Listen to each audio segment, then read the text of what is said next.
All right, now if I could stay beside this big old semi truck, I'd be okay with this good lighting.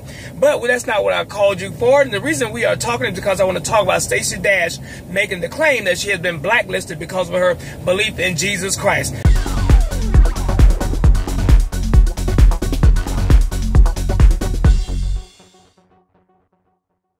All right, now, here we are. We are still talking about some stuff with Stacey Dash. But before we get to Stacey Dash, there's something I really want to shout out to. There's another story that I just read, and it's really heartbreaking. And I was really debating whether or not to have two segments of this clip right here. And it's because it's really heartbreaking. And with this one, I really probably need to go in and really, say some stuff to be within the Christian gospel music arena, not gospel, but contemporary Christian, and we were contemporary Christian music, CCMA, CCM. Yeah, anyway, I've talked about that before. But anyway, but yeah, so this guy, and I just recently read this story, and again, like I said, it just broke my heart.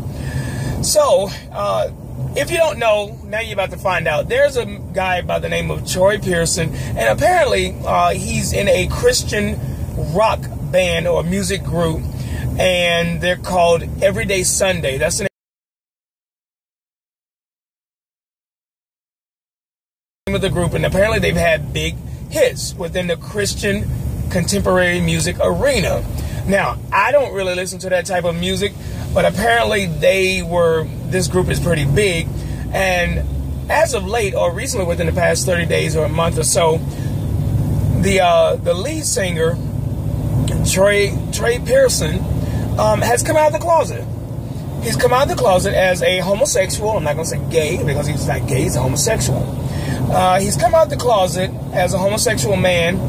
And now he feels like he has this new liberation, this weight lifted off his shoulders. And I'll post a link to the story below. But it's really, really sad and heartbreaking that when you hear and see this of fellow believers that have now embraced a sinful lifestyle like that, and you wonder, how did the mind take them there when you have quote-unquote been walking with God and you've been singing about God, and how did you allow for something to really get into your heart to that degree, to completely give you a 180 and start walking with Satan, and start holding the hands with Satan, and start dancing with Satan, and really get into a life with Satan? I really don't get the depth of how the pastor can really get there. Maybe I can, I don't know. Being someone who has come out of the depths of sin and now is walking with God, I get the idea of temptation. I get the idea of, you wanted to go back. But again, it is denying thyself, picking up your cross and following him. So as I'm reading the story, my heart is breaking. This man has left his wife and kids to pursue his quote-unquote truth.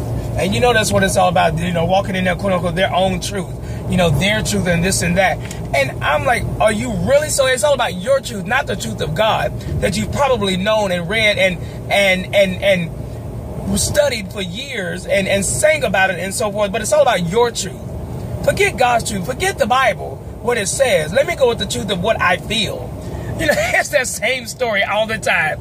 The feelings trump what God has to say. Your feelings trump what God has already said in his word. Your feelings trump the fact that God said, every temptation, I've already made a way of escape. And that I've delivered you by the blood of the Lamb years ago. You just got to walk in and just have to receive the work that I've already done. So it's just a matter of you walking, receiving, denying, and drawing close to me. And I'll draw nigh to you. Resist the devil and he will flee. But anyway, so, it's really heartbreaking. This man, Trey Pearson, look it up. It's really sad that someone can be on the side of the Lord, and then because they feel a certain way, they want to embrace that. But the part that really gets me is that this is another part. You can't be that gay. That homosexual. Let me tell you that. You can't be that homosexual, because it comes down to this. You were able to produce 2 children with your wife. So to some degree, at some point, you are attracted to women. You are attracted to females.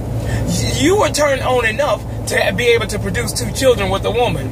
So now that and even during then, if you were having certain feelings for men or what have you, and an attraction, You didn't put up a good fight of faith. That's all that was. And you allowed those feelings to overtake you. You were overtaken in a sin, in a fault. I mean, come on, man. Troy, and you know what? Let me direct this directly to Troy. And brother, coming from one man who's been down that road before in terms of having homosexual feelings, let me talk to you about what God can do. And all this truth and the truth that you feel like you're walking in. I'm going to talk to you man to man. It's like this. At the end of the day, and man, you walk down the aisle with this woman and you marry this woman, you produce children with this woman. Do you know how that's going to affect your children? Do you know how that's going to affect her? And I pray to God for her that she's able to move on from that and the pain. And as a matter of fact, I pray that God can reconcile y'all, but it's going to take you, my brother, to get on your knees before God and repent and ask God to change and deliver and set your heart free from whatever is entangling your heart. So that's my prayer to you, brother. I'm going to tweet this directly to you, because if I find your Twitter, I'm going to send it right to you. But anyway, man, I'm telling you, there is nothing like coming home to my wife and kids. There's nothing like that. I mean, when I'm away working all day and then I come home and my baby's asleep, man, that breaks my heart, because I want to be able to spend time with my boys and talk to them and listen to them and watch them and train them and play around with them and talk to my wife and so forth and get a word in with them before I put them to bed. But when I have to come home late and they're already asleep, that breaks my heart. I don't like that. And man, for you to sit there and say, I want to live my truth and my homosexuality, and I am going to push my wife and my kids away, and we'll be friends, but I have to pursue this. Maybe, you know what? And I'm going to say this. Maybe this is what you have to go through to get back to truth. Maybe you have to live the lie and let that lie slap you around a few times to get to the truth. Because the false sense of freedom that homosexuality brings for those who feel like they were oppressed trying to live for God is that at some point it's going to come down. At some point the lies of the homosexuality is going to show itself. Satan will eventually reveal himself, and all that glitz and glory of the homosexuality is going to fade, it's going to crumble, and if you make it to becoming an old gay man and sitting there by yourself, because everybody knows that 9 times out of 10, you are not going to find a lifelong partner in the homosexual community. It just doesn't happen that way. This is what I've never been able to understand, when guys will leave their wife and their kids for that nasty homosexual lifestyle. I've never understood that. I mean, and the fact of the matter is that you were able to perform to some degree sexually with a woman, so that means you were turned on at some point. So I don't get it. How do you leave your wife and kids for that foolishness? That really throws me off, man. Every time I think about that, when I read about it, and it's, well, I don't mean to laugh. It breaks my heart. At the same time, I'm floored. I'm floored, because for me, coming from that lifestyle, being married and having kids is one of the greatest joys I have ever experienced. And I know homosexuality could have never given me that. Never given me that. Oh, see, I get to shout, because I am so glad I left that foolishness. I'm so glad that God gave me a sense of mind to make a wise decision and to follow him and say, James, that's not the real life that I have for you. That's not true. And you're walking in a false identity. But anyway, let me move right along. But brother Troy, I pray that you get to hear the truth of what God has said in his word, and that it settles right there. And that when this settles right here and the heart is changed, your mind changes, and then your life will change. Now, let's move on. Part 2. Stacey Dash.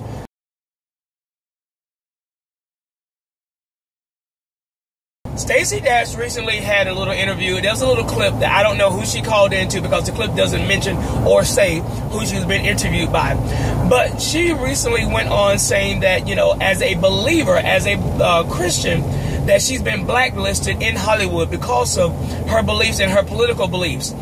And that because of that, she can't even get auditions, she can't even get roles. People aren't even listening to her. You know what? I'm gonna stay right beside this truck, because it's there we go. The truck slowed down, so it messed up my light.